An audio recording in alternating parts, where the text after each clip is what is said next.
والسلام علیکم یا رسول اللہ وعلی آلہ و اصحابہ یا حبیب اللہ عز و جل و صلی اللہ علیہ وآلہ وسلم۔ سب سے پہلے تو میں شکر گزار ہوں اپنی بہن کا، اور شکر گزار ہوں اپنی تمام بہنوں کا اور بھائیوں کا جو یہاں پر تشریف لائے اپنا قیمتی وقت نکال کے۔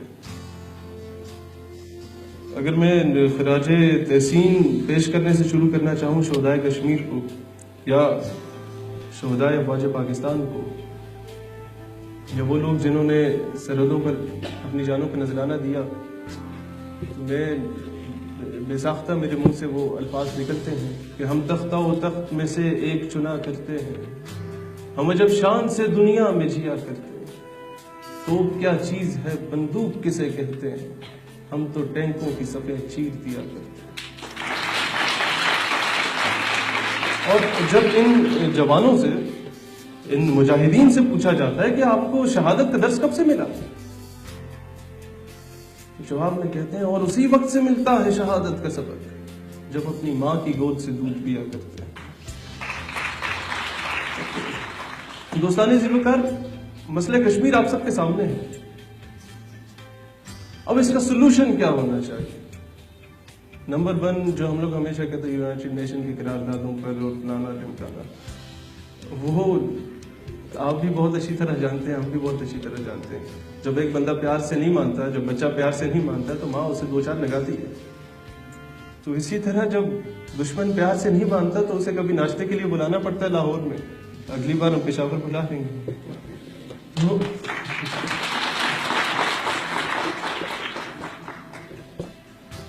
دوسری بات، جس بیس پہ ابھی میری بہن کہہ رہی تھی کہ آپ نے تھوڑا سا ذکر کرنا ہے اپنے پلیٹ فارم پر، تو میں انجمن طلبہ اسلام سے اپنی اسٹوڈنٹ پالیٹکس کا آغاز کیا۔ میں سوچتا تھا کہ شاید میں اس پلیٹ فارم پر بہت آگے جاؤں گا، اور الحمدللہ اس پلیٹ فارم نے مجھے تربیت دی، بہت کچھ دیا۔ لیکن ایک چیز جو ہمیشہ آپ کے لیے ایشو بناتی ہے، اگر آپ پی ایم ایل این سے ہیں، آپ کتنے اچھے کام کیوں نہ کر لیں، پی ٹی آئی اس کی مخالفت کرے گی۔ اگر آپ پی ٹی آئی سے ہیں، آپ کتنا اچھا ہاسپٹل کیوں نہ بنا لیں، پی ایم ایل این کیونکہ آپ کا سیاسی حریف ہے، وہ مخالفت کرے گا۔ اسی طرح اسٹوڈنٹ پالیٹکس میں اگر آپ I S F, M S F, P S F سے ہیں، آپ جتنے اچھے اقدام کریں، دوسری طلبہ تنظیمات آپ کی مخالفت کریں گی۔ تو اس کا سلوشن ہم نے کیا نکالا کہ تمام طلبہ تنظیموں کو either they are affiliated with any of the political party, either they are affiliated with any of the religious party، ان کی لیڈرشپ کا الائنس بنایا کہ سب جب تک ایک پلیٹ فارم پر نہیں ہوتے تب تک ہم لوگ اپنی بات حکام بالا سے نہیں منوا سکتے۔ جب تک سب کے سگنیچرز قراردادوں پر نہیں ہوتے تمام اسٹوڈنٹ لیڈرز کے، تب تک ہم اپنی بات نہیں منوا سکتے۔ اور وہ بات پھر ایک طرف جب علامہ اقبال سے میں پوچھتا ہوں کہ مسلمانوں کو کس طرح یکجا کیا جا سکتا ہے، ان کے مردہ ضمیر کو کس طرح جھنجھوڑ کے زندہ کیا جا سکتا ہے، ان میں وہ روح کیسے پھونکی جا سکتی ہے، تو ان کی میں فارسی کی شاعری کو اگر کسی طریقے سے ٹرانسلیٹ کر کے سمجھنے کی کوشش کروں، یا اردو کی ساری شاعری کو سوچنے کی کوشش کروں، اور اقبال نے مجھے پھر ایک ہی لفظ میں جواب دیا کہ the power that can blow the dead body of Ummah is Islam and all that Islam lies in عشق رسول علیہ الصلوۃ والسلام۔ وہ قوت جو مسلمانوں کے مردہ ضمیر کو جھنجھوڑ کے زندہ کر سکتی ہے، اس قوت کا نام اسلام ہے۔ سارے کا سارا اسلام اگر کچھ ہے تو عشق رسول علیہ الصلوۃ والسلام۔ مسلمانوں کو جب یہ سوچا گیا کہ کس طرح توڑا جائے، بہت خوبصورت علامہ اقبال کہتے ہیں کہ وہ فاقہ کش جو موت سے ڈرتا نہیں ذرا، جس کے گھر میں فاقے ہو، جو مر رہا ہوں بھوک پیاس سے پھر بھی موت سے نہیں ڈرتا، حل کیا ہے، اس کو کس طرح شکست دو؟ وہ فاقہ کش جو موت سے ڈرتا نہیں ذرا، روح محمد اس کے بدن سے نکال۔ اور دوسری طرف پھر اس کا جواب مولانا ظفر علی خان دیتے ہیں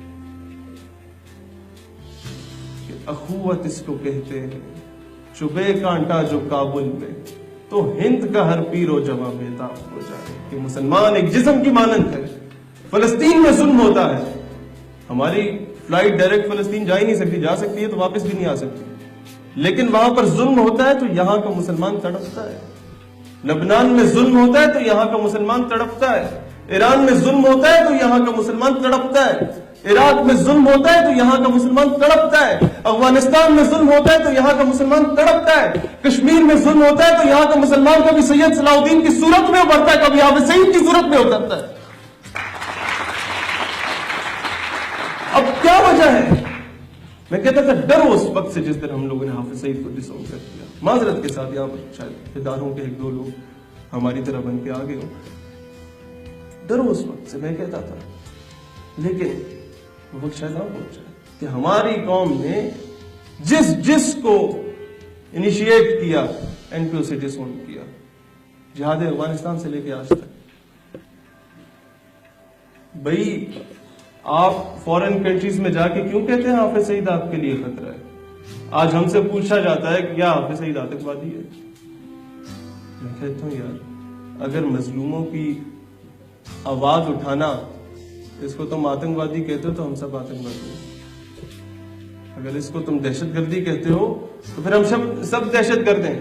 جب بھارتیہ کشمیر کے نوجوانوں کو ظلم و تشدد کا نشانہ بناتے ہیں اور کہتے ہیں تو پاکستان کا ساتھ دیتے ہو، تم دہشت گرد ہو، تم انتہا پسند ہو، تو وہ جواب دیتے ہیں کہ ہاں اگر پاکستان سے محبت کو تم دہشت گردی کہتے ہو تو ہاں میں دہشت گردی ہوں، میں انتہا پسند ہوں، تو پرندے مار دے، سرو سنوبر مار دے، تیری مرضی جس کو دہشت گرد کہہ کر مار دے، مگر ایک جسے ڈھونڈنے کو بھیج دی اتنی سپاہ، یہ نہ ہو وہ تجھے تیرے گھر کے اندر مار دے اور تیرا اس کے چاہنے والوں سے پالا پڑ گیا جو پرندے بھیج کے لشکر مار. سلطان زیبکار یہ کشمیر یوتھ الائنس جو مختلف طلبہ تنظیموں کا اور یوتھ گروپس کا اور سوشل میڈیا ایکٹیوسٹ کا الائنس بنا، میں سمجھتا ہوں کہ یہ تپتے صحرا میں بارش کا پہلا قطرہ ہے. تپتے صحرا میں بارش کے پہلے قطرے کی مانند ہے. ہمیں مل کے اسے مضبوط کرنا ہے اور مزید ہمیں جس چیز پر کام کرنا ہے، ہمیں جو لابی کرنی ہے، ٹویٹر پہ ٹرینڈ چل جاتے ہیں، بہت اچھی بات ہے، لیکن ابھی اس کو کنسٹرکٹیو وے میں اس طرح لانا ہے کہ ہم نے حکام بالا تک یہ بات پہنچانی ہے کہ سب سے پہلے تو پاکستان کے اسپرچل ایلیمنٹ کو آپ تعلیمی نصاب میں ڈالیں، ان بچوں کو پتہ چلے پاکستان ہے کیا. وہ قائد اعظم کو ایک وکیل کی حد تک محدود کر دیتے ہیں، علامہ اقبال کو ایک شاعر کی حد تک محدود کر دیتے ہیں. جب وہ اپنے ہیروز کو نہیں جانیں گے وہ کشمیر کو کیا جانیں گے؟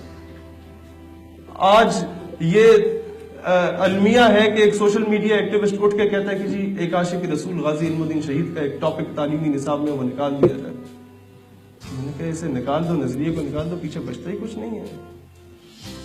بھارت تعلیمی نصاب میں ان سب چیزوں کو رکھنا چاہیے. اور دوسری بات، ہم نے اسٹیٹ یوتھ پارلیمنٹ کے پلیٹ فارم سے قرارداد منظور کروائی تھی اور اسے پنجاب یونیورسٹی میں امپلیمنٹ بھی کیا گیا کہ there should be a special quota for the students of Indian occupied Kashmir in all the governmental education institutes of Pakistan. اور اسی طرح جب تمام تعلیمی اداروں میں مقبوضہ کشمیر کے بچوں کا کوٹا مختص ہوگا، ہر شہر سے ایک بھی بچہ آئے گا نا تو پورے شہر کو پتا ہوگا یہ بچہ پاکستان میں پڑھتا ہے. آپ کچھ نہیں کر سکتے، کم از کم اس طرح اپنا امیج برقرار رکھ سکتے ہیں. پہلے 100% کشمیری کہتے تھے کشمیر بنے گا پاکستان، ابھی وہ ریشو 80 سے 70% پہ آ گئی ہے. وہ کیوں آ گئی ہے؟ اس میں قصور ان کا نہیں ہے، اس میں قصور ہمارا ہے کہ ہم نے کشمیر کو ڈس آن کرنا شروع کر دیا. وجہ کیا ہے کہ ہمیں آزادی کی قدر نہیں ہے. ہمارے گھر میں کوئی شہادت جو نہیں ہوئی تو برہان سے پوچھو نا، اس کے والد سے پوچھو. ایک باپ اپنے بیٹے کو پڑھا لکھا کے انجینئر بناتا ہے کہ بچہ آگے جا کے کچھ کما کے دے گا، وہ بچہ شہید ہوتا ہے. اس باپ سے پوچھو اس پر کیا گزری ہے. جب تک ہمارے گھر پہ آ کے پتھر نہیں گرے گا تب تک ہمیں قدر نہیں آئے گی، تب تک یہ آڈیٹوریم خالی پڑے رہیں گے. اس سے پہلے کہ آپ کے گھر پہ گولا برسے، کم از کم اور کچھ نہیں تو ایمان کی سب سے چھوٹی جو بات ہوتی ہے کہ کم از کم دل سے برا مانو، زبان سے ہی کہہ دو. ہم بینگ اے اسٹوڈنٹ اگر ہتھیار نہیں اٹھا سکتے، ہم قلم تو اٹھا سکتے ہیں، ہم لکھ تو سکتے ہیں. سب سے بڑا جہاد باطل کے سامنے کلمہ حق بلند کرنا. میں اس کی ایک ایگزامپل دیتا ہوں آپ کو تاکہ آپ لوگوں کو اندازہ ہو کہ آپ کس کس طرح سے اپنا کردار ادا کر سکتے ہیں. مجھے میرے ایچ او ڈی نے کہا کہ امریکن ایمبیسی میں ایک ڈیبیٹ کمپٹیشن ہے، آپ نے وہاں پر جا کے ایڈریس کرنا. میں نے کہا سر میں 4 سال امریکن جھنڈا جو ہے وہ جلاتا ہوں سڑکوں پہ، پیچھے USA کا لیبل لگا ہوگا، سوشل میڈیا کا دور ہے، لوگوں نے مجھے ایجنٹ بنا دینا ہے. یہ کہتے ہیں یہ بک گیا. میں واپس آیا، میں نے ریئلائز کیا جو میں جھنڈے جلاتا رہتا تھا وہ تو اگلے دن اخبار کی سرخیوں میں تھا، اس کے علاوہ تو کہیں پر وہ اس کا انفلوئنس نہیں تھا. میں نے کہا مزہ تبھی جب وہاں جا کے بات کرے. بہرحال سر نے مجھے کہا کہ یار مجھے تمہارے بارے میں بخوبی واقف ہوں، لہٰذا تم مجھے لکھ کے دو گے جو تم نے وہاں پر بولنا ہے. میں نے لکھ کے دیا جی مولانا بہت نیک خاتون ہے اور اس طرح کی باتیں لکھی.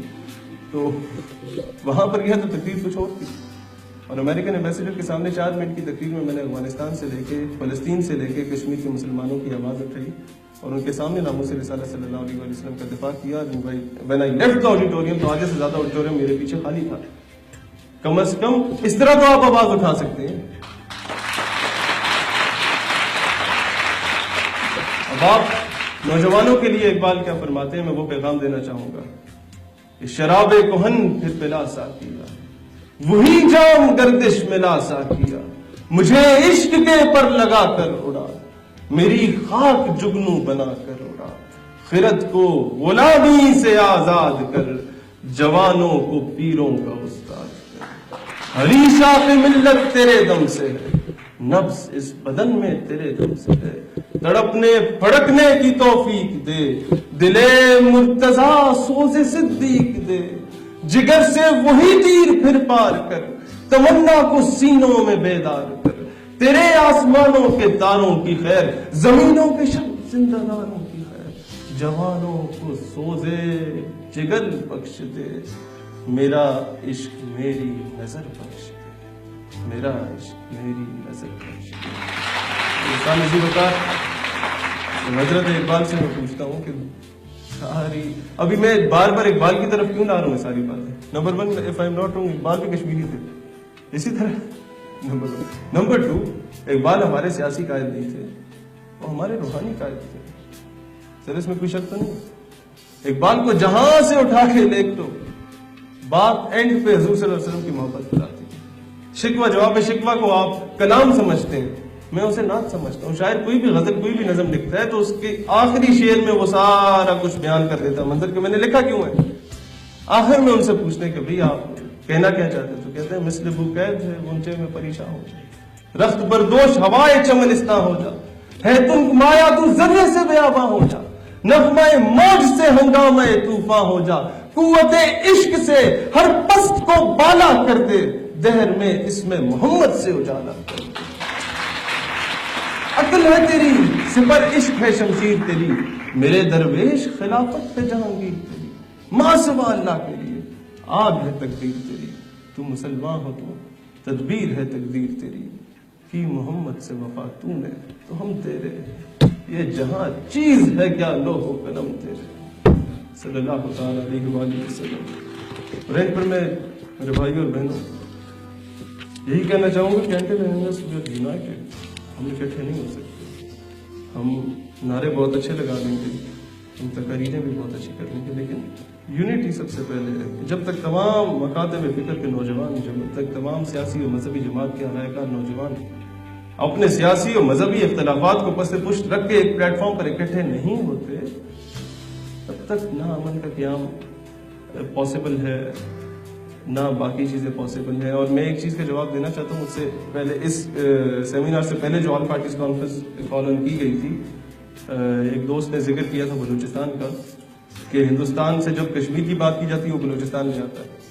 میں پرسوں ہی ایک ہفتے کے دورے سے بلوچستان سے واپس آیا ہوں، سکر سے ڈیرہ بگٹی، سندھ سے میں گیا وہاں پر، ڈیرہ بگٹی سے کوئٹہ اور پورا بلوچستان میں پھرا۔ آپ کو حیرت ہوگی سن کے کہ بلوچستان کے لوگ ہم سے زیادہ محب وطن ہیں، وہاں ہر گھر پہ پاکستان کا جھنڈا لگا ہوا ہے، اور ہم لوگ تو تنخواہیں لے کے کام کرتے ہیں نا، معذرت کے ساتھ لوگ تنخواہیں دیے بغیر نا، ان کا ایک بھائی جب شہید ہوتا ہے نا ہندوستانی ایلیمنٹس کے خلاف لڑتے ہوئے، تو دوسرا بھائی اسی کی بندوق اٹھا کے لے آتا ہے کہ مجھے امن فورس میں رکھو۔ 400 لوگ تو صرف ایک میسوری بگٹی ٹائپ کے شہید ہوئے ہیں، جن کا ہوم منسٹر بلوچستان جس ٹائپ سے تعلق رکھتا ہے۔ تم لوگ ان سے مقابلہ کر رہے ہو کہ جی اس طرح کمپیریزن کیا جائے۔